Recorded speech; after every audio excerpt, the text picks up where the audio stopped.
Good morning అండి. Praise lord. Emmanuel international ministries నుంచి join అయిన ప్రతి ఒక్కరికి యేసుక్రీస్తు పరిశుద్ధ నామంలో వందనాలు చెల్లించుకుంటున్నానండి. ఈ సోమవారం మనం ఒక విషనరీ గురించి తెలుసుకోబోతున్నాము. మరి చిన్న ప్రార్థన చేసుకొని స్టార్ట్ చేసుకుందాం. మమ్మల్ని అత్మికులుగా ప్రేమిస్తున్న ప్రియ పరలోక తండ్రి, నీకు వందనాలు, స్తుతులు, స్తోత్రాలు. ఆయన ఉదయకాల సమయంలో ఒక మిషనరీ యొక్క జీవిత చరిత్రని ధ్యానించబోతుండగా అయా మీ పాదముల చెంతకు వచ్చి ఉన్నాం. నన్ను మమ్మల్ని మీరు ఆయత్తపరచండి. ఆది నుంచి అంతం వరకు మీరే నడిపించండి. మరి లోకానుసారమైనవి ఏవి కూడా మా బుర్రకెక్కకుండా ప్రభువా, కేవలం నీ వాక్యం వెలుగులోంచి మేము వాటి తరిచి చూసి దాని ప్రకారంగా మేము నడుచుకోవడానికి సహాయం దయచేయమని ఆయా మమ్మల్ని అందరినీ మీ చేతులకు అప్పగించుకుంటూ మీ నామాన్ని మేము తెచ్చుకోమని యేసుక్రీస్తు నామములో అడిగి వేడుకొంచున్నాను పరమ తండ్రి, ఆమెన్. ఈరోజు మనము తెలుసుకోబోయే మిషనరీ పేరు రాబర్టో డి నొబెలి. రాబర్టో డి నొబెలి ఈయన మరి 1577లో జన్మించి 1656 వరకు దేవుని రాజ్య వ్యాప్తి కొరకు పాటుపడిన మిషనరీ. ఈయన ఒక ఇటాలియన్ ప్రీస్ట్ అని ఎందుకు అంటున్నానంటే ఈయన ఒక రోమన్ క్యాథలిక్కి సంబంధించిన మిషనరీ. ఈ రోమన్ క్యాథలిక్స్లో కూడా ఎలాగైతే ఇప్పుడు మనం కెనడియన్ బాప్టిస్ట్ మిషనరీ అని లేకపోతే లండన్ మిషనరీ ఆఫ్ సొసైటీ అని చెప్పి మనం మాట్లాడుకుంటున్నాము, అందులో కూడా కొన్ని విభాగాలు ఉన్నాయి. దానిలో ఏంటంటే సొసైటీ ఆఫ్ జీసస్ అంటారు. సో దానికి సంబంధించిన మిషనరీగా ఆయన పనిచేయడం జరిగింది. మొట్టమొదటిగా ఆయన ఇండియాకి, ముఖ్యంగా దక్షిణ భారతదేశానికి ఆయన రావడం ఎంతగానో చెప్పుకోదగిన విషయం. ఈయన ఎప్పుడు కూడా ఈయన యొక్క సువార్త ఎట్లా ఉండేదంటే కొత్త కొత్త విధానాల్ని, కొత్త కొత్త ఆలోచనల్ని మరి జోడించి అప్పుడున్న ప్రజల్ని మరి డిస్టర్బ్ చేయకుండా, కలతలు రాకుండా, ఇక్కడ ముఖ్యంగా భారతదేశంలో సువార్త చేయడం అనేది చాలా కష్టతరంగా ఉండేది వచ్చే మిషనరీలకి. ఎందుకంటే అనేక రకాల జాతులు, అనేక రకాల వర్ణ వ్యవస్థలు, అనేక రకాల భాషలు కలగలిసిపోయిన ఒక దేశంగా ఈ దేశం ఉన్నప్పుడు మరి వాళ్ళందరినీ ఒక తాటి మీదకి ఏకాభిప్రాయానికి తీసుకురావడం కోసం కొత్త కొత్తగా ఆలోచించి వాటిల్లో నుంచి సువార్త చేయడం ఈయన యొక్క స్పెషాలిటీ. అప్పట్లో మరి ఇక్కడున్న కస్టమ్స్కి, ఇక్కడున్న కల్చరల్ డిఫరెన్సెస్ని మరి ఇంబైబ్ చేసుకుంటూ, వాటిని ఆకళింపు చేసుకుంటూ అతను కొత్త పద్ధతుల్ని ప్రారంభించినప్పుడు అప్పుడున్న పోపు దగ్గర నుంచి కూడా మరి వాటికి అప్రూవల్ రావడం అనేది విశేషంగా చెప్పుకోవాల్సిన విషయంగా ఉంది. ముఖ్యంగా మనకి బాగా అర్థం అవ్వాలంటే ఇప్పుడు మీరు ఎవరైనా ఆర్ఎస్ఎం చర్చ్కి సంబంధించిన మరి ఆ పద్ధతుల్ని మీరు చూసినట్లయితే చాలా వరకు మనకి హిందూ ప్రాక్టీసెస్ కనిపిస్తాయి. దానికి కారణం ఏంటంటే స్టార్టింగ్లోనే మరి ఇక్కడున్న ప్రజల్ని కలత చెందనీయకుండా వాళ్ళల్లో ఉన్న కొన్ని ఆచార వ్యవహారాలు పట్టుకొని సువార్త చేయడం ప్రారంభించడం వలన అవి ఇంకా వాటికి ఇంకా రంగు పులుముకొని ఈ రోజుకి కొంచెం ఇంకా తేడాగా మారిపోయినాయి అని మనం చెప్పుకోవచ్చు. కానీ స్టార్టింగ్లో మొదలు పెట్టినప్పుడైతే నిజంగా ఇక్కడున్న ఆచార వ్యవహారాల్ని పాటించినా కానీ వాటిల్లో కూడా దేవుని యొక్క సువార్త చేయడం మరి రాబర్ట్ నొబెలి గారి ఒక ప్రత్యేకత.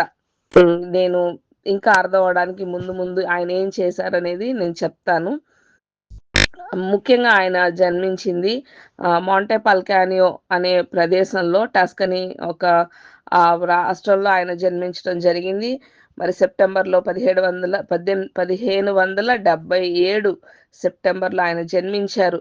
మరి ఫస్ట్ ఆయన రావడం అయితే మరి గోవా, బాంబే ప్రాంతాలకి ఆయన వచ్చారు. ముఖ్యంగా అప్పుడు ఉన్న ప్రయాణ వ్యవస్థలు ఏంటంటే ఓడ ప్రయాణాలే చేయవలసి వచ్చింది. సో ఓడ ప్రయాణం చేసి ఆయన పోర్చుగీస్ ఇండియా అంటే ఇంకా బ్రిటిష్ పరిపాలించని ఇండియాకి, బ్రిటిష్ వాళ్ళు పరిపాలించక ముందు మన ఇండియాని పోర్చుగీస్ వాళ్ళు పరిపాలించారు. సో బయట ఎవరైతే సనాతన వాదులు బ్రిటిష్ వాళ్ళు తెచ్చిన మతం అని మాట్లాడుతున్నారో చాలా గట్టిగా మీరు చెప్పొచ్చు.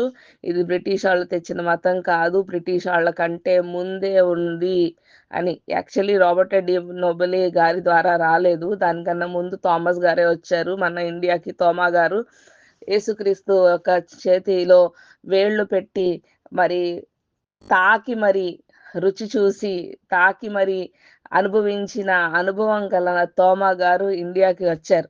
ఆయన ద్వారానే మరి సువార్త అనేది మన ఇండియాలో స్టార్ట్ అయింది. అప్పుడు క్రైస్తవ్యం రాలేదు. నిజం చెప్తే ఇంకా హిస్టరీలోకి ముందుకెళితే తోమా గారి కంటే ముందే ఇక్కడ మరి క్రైస్తవులున్నారు అనే చరిత్ర ప్రకారంగా కూడా మనం నిరూపించొచ్చు. అది వేరే టాపిక్. నేను జస్ట్ మీకు బయట వాళ్ళు మాట్లాడితే మీరు డిఫెండ్ చేయడానికి 2, 3 పాయింట్లు చెప్పాను. సో, ఈయన 1577లో జన్మించిన ఈయన పోర్చుగీస్ పరిపాలించే ఇండియాలో ఓడ ప్రయాణం ద్వారా దక్షిణ భారతదేశానికి గోవా, బాంబేకి వచ్చారు. మరి 1605 మే 20వ తారీఖున ఈయన రావడం జరిగింది. మరి 1579లో మరి ఈయన అక్కడ బయలుదేరి 1605లో మరి ఈయన వచ్చారు.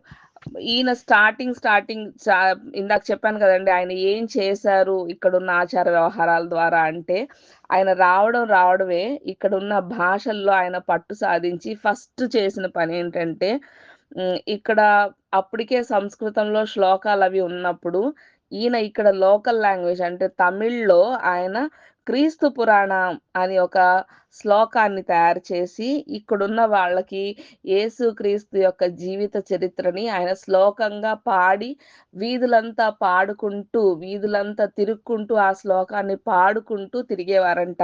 ఏంటి దాని పేరు అంటే, క్రీస్తు పురాణం అని చెప్పి పాడేవాళ్ళంట. సో, ఇక్కడున్న భాషని నేర్చుకోవడమే కాదు, అందులో నుంచి ఒక శ్లోకాన్ని తయారు చేసి, దానికొక రాగం కట్టి, దాన్ని పాడుకోవడం అనేది విశేషం. సో, ఈయన అలా తిరుగుతూ ఉంటే మరి ఆయన ఒక అడుగు ముందుకెళ్ళి ఏం చేశారంటే, మరి బ్రాహ్మిన్స్ ఎలాగైతే వేషధారణ కలిగి ఉంటారో, ఈయన కూడా మరి అలాంటి ఒక వేషధారణని తయారు మరి అది వేసుకొని అంటే జంధ్యం కూడా 3 పేటల తాడుని అల్లుకొని, జంధ్యం వేసుకొని, ఇది ఏంటి అని ఎవరన్నా అడిగితే, నా దేవుడు త్రిత్వమైన దేవుడు అని దానికి గుర్తుగా నేను ఇది ధరించాను అని చెప్పి ఆయన చెప్తూ, ఆయన ఇక్కడ తిరుగుతూ మరి యొక్క క్రీస్తు పురాణాన్ని ఎక్కువ పాడుతూ తిరుగుతూ ఉండేవాడు. ఆయనకి మంచి కాంటాక్ట్స్ ఉన్నది ఎవరితో అంటే మొఘల్ చక్రవర్తితో కూడా ఆయనకి మంచి కాంటాక్ట్స్ ఉన్నాయి. సో, దాని ద్వారా కూడా ఆయన ఎక్కువగా క్రైస్తవ్యాన్ని మరి ఎక్కువగా సువార్తని ప్రకటించటానికి ఆయన వీలు కలిగింది. ఎందుకంటే అక్బర్ టైంలో మరి ఆయన ఎవరిని నొప్పించకూడదని అక్బర్ ఏం చేసేవాడంటే, ఎవరు ఏ మతాన్ని ఫాలో అయినా వాళ్ళ మతాన్ని ఫాలో అవ్వడానికి చాలా ఫ్రీడమ్ ఇచ్చేవాడు.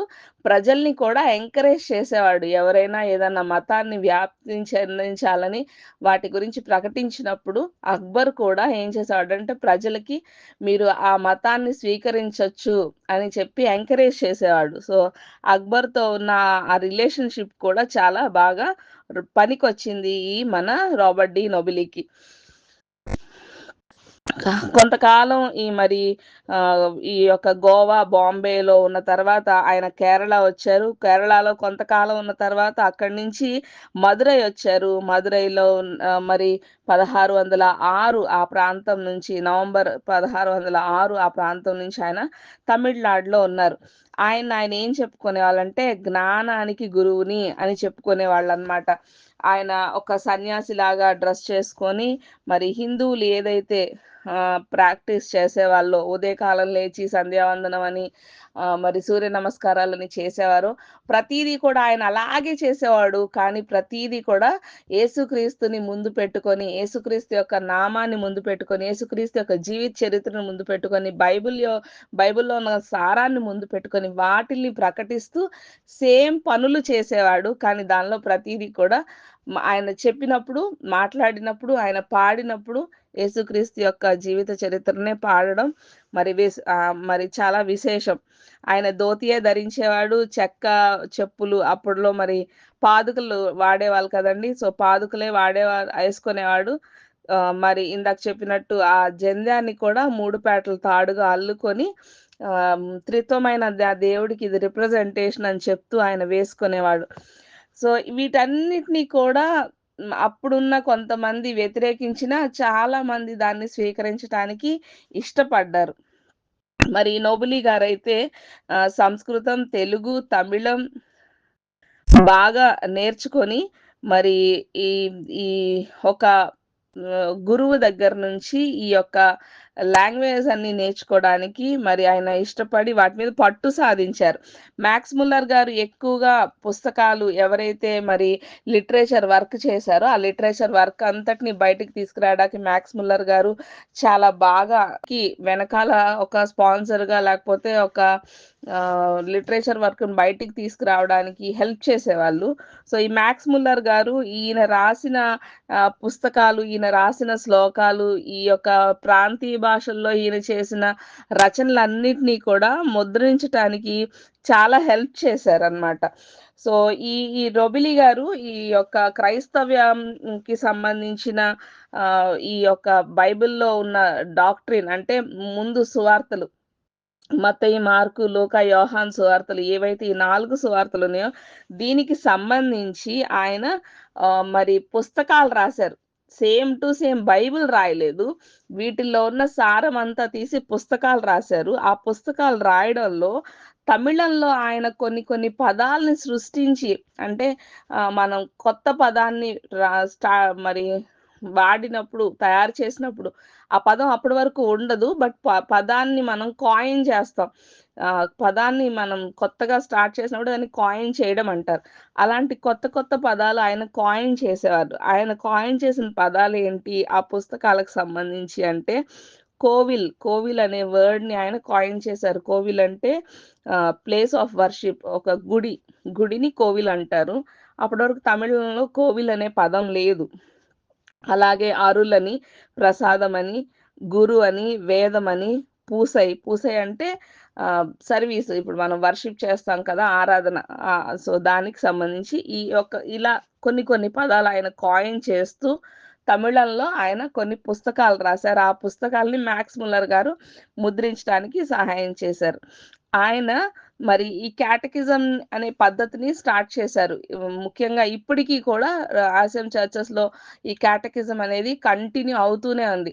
దీనిలో ఉన్న గొప్పతనం ఏంటంటే కంపల్సరీ ఒక చిన్న పిల్లవాడుగా ఉన్నప్పటి నుంచి అతను పెద్దవాడయ్యే వరకు అదే చర్చ్‌లో బైబిల్‌కి సంబంధించిన ప్రతీది కూడా నేర్చుకుంటూ మరి అక్కడ ఫాదర్స్ ఎవరైతే ఉంటారో ఆ ఫాదర్స్ దగ్గర ప్రతీది మరి సువార్తకు సంబంధించి దేవుని యొక్క రాజ్య వ్యాప్తికి సంబంధించి మరి ప్రతీది మనం ఎలాగైతే ఒక పాస్టర్‌కి ఎలా ట్రైనింగ్ అవుతామో అలాగా ప్రతి దానిలోనూ ఆ పిల్లవాడిని ట్రైనింగ్ ఇస్తూ దేవుని భయభక్తుల్లో పెంచడాన్ని క్యాటకిజం అంటారు. సో, దాన్ని ఇంకా కంటిన్యూ చేస్తూనే ఉన్నారు. అది ఇతనే స్టార్ట్ చేశాడన్నమాట. ఎవరైతే ఈ పోర్చుగీస్ మిషనరీస్ ఉన్నారో, ఇతని కంటే ముందు ఎవరైతే ఇక్కడికి వచ్చి మరి అప్పటికే మిషనరీలుగా ఉండేవారో, వాళ్ళందరూ కూడా ఆహ్, కొంచెం ఎకనామికల్‌గా లేకపోతే సొసైటీలో కొంచెం లోవర్ క్లాస్ పీపుల్ ఉంటారో వాళ్ళందరినీ మరి మతం మార్చడానికి మరి ట్రై చేసినప్పుడు ఇక్కడున్న ఉన్నత వర్గాల వాళ్ళు చాలా వాళ్ళని హింసించి, లేకపోతే వాళ్ళని బాధపెట్టి, వాళ్ళ మీద నిందలేసి, మరి ఇక్కడ రాజ్య సువార్తని మరి ప్రకటించడానికి ఆటంకంగా ఉండిపోయిందో, ఈ నొబిలి గారొచ్చిన తర్వాత ఈ యొక్క ఇప్పుడు మనం కాంట్రోవర్సీ అనే చెప్పుకుంటాం కానీ, ఈయన చేసిన పద్ధతులు అంటే, అప్పుడున్న ఆచార వ్యవహారాల్ని ఆకళింపు చేసుకొని వారి పద్ధతుల్లోనే ఈయన ప్రకటించటం అనేది ఉన్నత వర్గాల వాళ్ళు ఎక్కడ అడ్డు చెప్పలేకపోయారు. ఎందుకంటే, వాళ్ళ ఆచారాలను ఎక్కడ ఈయన గేలి చేయట్లేదు, గొడవ చేయట్లేదు, మీరు తప్పు అని చెప్పట్లేదు. వాళ్ళేం చేస్తున్నారు, ఈయన అదే చేస్తున్నారు. సో, ఎక్కడ నువ్వు చేసేది తప్పు అని వాళ్ళు ఇతన్ని ఆటంకపరచలేని పరిస్థితుల్లో ఇరుక్కుపోయినట్టుగా అయిపోయింది. ముందు వాళ్ళందరూ కూడా మరి ప్రకటించినప్పుడు వాళ్ళు ఆటంకం చేయగలిగారు.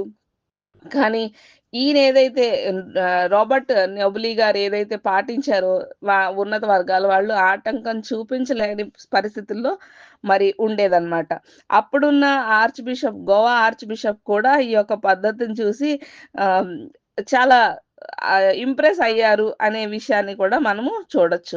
ఈ రాబర్ట్ డి నోబులి గారు మరి ఇప్పటికి కూడా మరి కొన్ని హ్మ్, ఆచార వ్యవహారాలు చాలా మూఢనమ్మకాలు ఈ ఈ యొక్క ఆర్‌సీఎం చర్చుల్లో కలిసిపోయిన కారణం ఏంటంటే, స్టార్టింగ్ పాపం నొబిలి గారు మంచి ఆలోచనతో స్టార్ట్ చేసినా, అది కొంచెం రంగు పూసుకొని, అది కొంచెం కాలానుగుణంగా ఇంకొంచెం దానికి ఇప్పటికి కూడా మీరు ఆర్‌సీఎం చర్చెస్ చాలా చోట్ల అంటే కొద్ది చోట్ల బాగానే ఉన్నాయి కానీ, చాలా చోట్ల మీరు ఆర్‌సీఎం చర్చెస్‌ని చూసినప్పుడు వాటి మీద హిందువులు గూడా లేకపోతే లోపలికెళ్తే కూడా అది హిందువులు గూడా లేకపోతే క్రైస్తవులకు సంబంధించిన చర్చ అని మనకు అర్థం కానట్టుగా ఆ భవనాలు నిర్మించటం.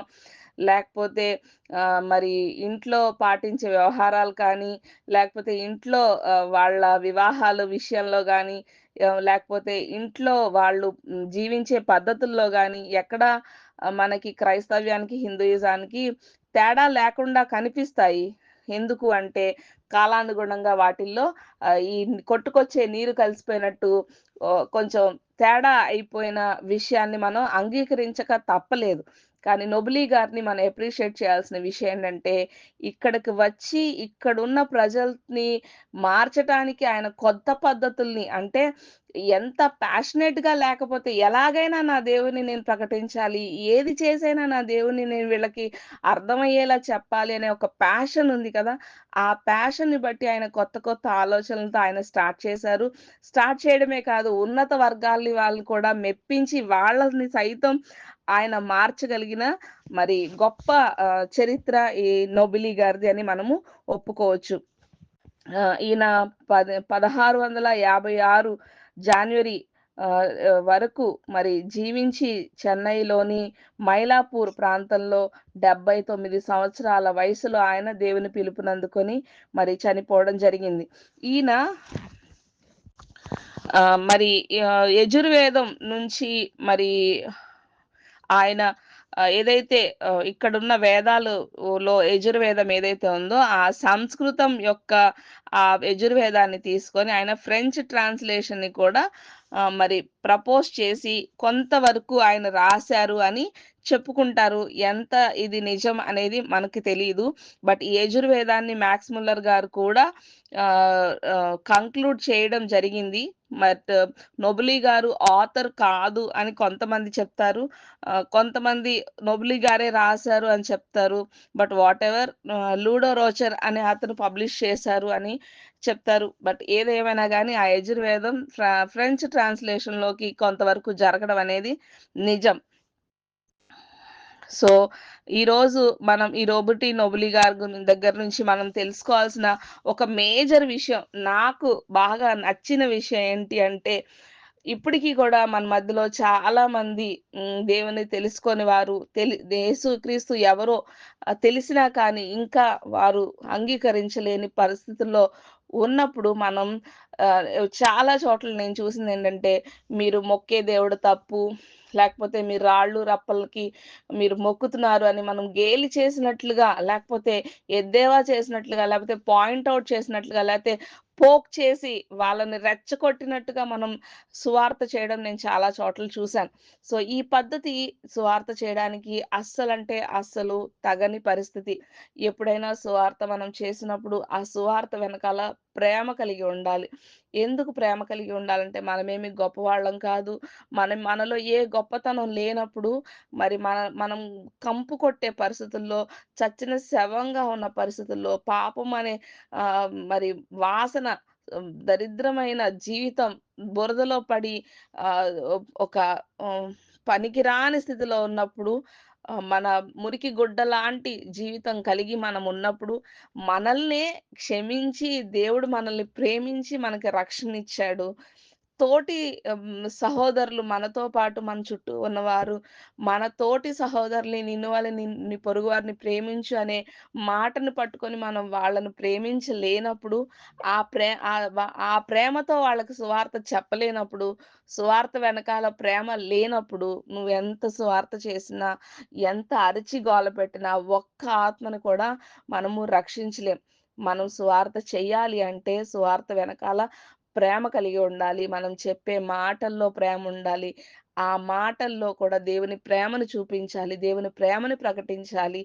మరి వాళ్ళు ఒకవేళ అంగీకరిస్తే దేవునికి స్తోత్రం. ఒకవేళ వాళ్ళు అంగీకరించకపోతే అది కూడా దేవునికే విడిచిపెట్టండి. ఎందుకంటే మరి మనమైతే విత్తనం వేసేవాళ్ళమే. మొక్క చేసేది, నీరు కట్టేది, వృద్ధి చేసేది, ఫలింపచేసేది దేవుని యొక్క పని కాబట్టి మనం ప్రార్థించి పక్కకు రావాల్సిందే. ఎందుకంటే బైబిల్ కూడా చెప్తుంది. ఎవరైనా మనం సువార్త చేసినప్పుడు తృణీకరిస్తే ఆ గ్రామం చివర మీ పాదాల ధూళి దులిపేసి రమ్మని అపోస్తలులకే యేసుక్రీస్తు వారు మరి డైరెక్ట్‌గా చెప్పారు. మనం దులుపుకొని రాక్కర్లేదు కానీ ప్రేమతో ఒకసారి చెప్పండి, 2 సార్లు చెప్పండి. వాళ్ళు వింటే చెప్పండి, వద్దంటే మానేయండి. కానీ ప్రార్థన చేయండి. కానీ చెప్పటం మీ బాధ్యత. చెప్పండి. చెప్పడం వెనకాల ప్రేమను చూపించండి. వాళ్ళని ఎద్దేవా చేయొద్దు. వాళ్ళని గేలి చేయొద్దు. ఎందుకంటే తెలియని స్థితిలో వాళ్ళు చేస్తున్నారు. మన పిల్లలు కూడా తెలియనప్పుడు ఎన్నో తప్పులు చేస్తారు. మరి చిన్నప్పుడు కొన్ని తప్పు మాటలు మాట్లాడితే కూడా మనం ఎంత చక్కగా నవ్వేసుకుంటాం కదా! అయ్యో! మన పిల్లోడు అదే మాట పెద్దవాడై మాట్లాడితే చెంప కొట్టేస్తాం. కానీ చిన్న పిల్లవాడుగా ఉన్నప్పుడు ఏదైనా తప్పు మాట్లాడినా, వాడు మాట సరిగ్గా మాట్లాడకపోయినా, లేతే తప్పు చేసినా మనము నవ్వుకొని చిన్నోడు కదా! అని ఎంత ముద్దు చేస్తామో, మరి వాళ్ళు కూడా అదే తెలియని స్థితిలో ఎ నిజమైన దేవుడంటే ఎవరో, నిజ రక్షకుడెవరో తెలియని పరిస్థితుల్లో వాళ్ళు చేసినప్పుడు, అదే చంటి పిల్లల్లాగా మనం వాళ్ళని చూసి ప్రేమించలేకపోతే, మనం చేసే సువార్త వ్యర్థం. సో, రోబర్ట్ డి నొబిలి గారు చేసిన పనేంటంటే, ఆయన ఇక్కడున్న వాళ్ళని మరి ఎలాగైనా నా దేవుడిని చెప్పాలి, ఎలాగైనా నా దేవుడిని ప్రకటించాలి అనే ప్యాషన్‌తో ఆయన పనిచేశారు. చాలామంది ఉన్నతమైన వర్గాల్ని అంటే డైరెక్ట్‌గా మీకు అర్థం అంటే చాలామంది బ్రాహ్మిన్స్‌ని మార్చాడండి. అది కూడా ఎప్పుడు అంటే పోర్చుగీస్ పరిపాలించిన టైంలో ఆయన చెప్పాడు. అంటే చాలా మనము ఇది మనకి చాలా ఇన్‌స్పిరేషనల్‌గా ఉండాలి. మనం తీసుకోవాల్సిన పద్ధతులు, మనం మార్చుకోవాల్సిన పద్ధతులు చాలా ఉన్నాయని నాకు అర్థమైంది. అందుకే ఈరోజు ఆర్‌సీఎంకి మనం ఫాలో అవ్వకపోయినా ఆర్‌సీఎంకి మనం ఆ పద్ధతులకి మనకు విరోధమైనా కానీ, అది బిబ్లికల్ కాకపోయినా నేను ఈ మిషనరీ గురించి మీకు చెప్పడానికి అందుకే ఇష్టపడ్డాను. సో, ఈరోజు మీకు ఈ మిషనరీ ఒకవేళ ఇన్‌స్పిరేషన్‌గా ఉంటే ఇంకా చాలా మంది మిషనరీలని మీ ముందుకు తీసుకురావడానికి నా గురించి ప్రార్థన చేయండి. మరి విన్న మాటలు బట్టి ప్రార్థన చేసుకుందాం.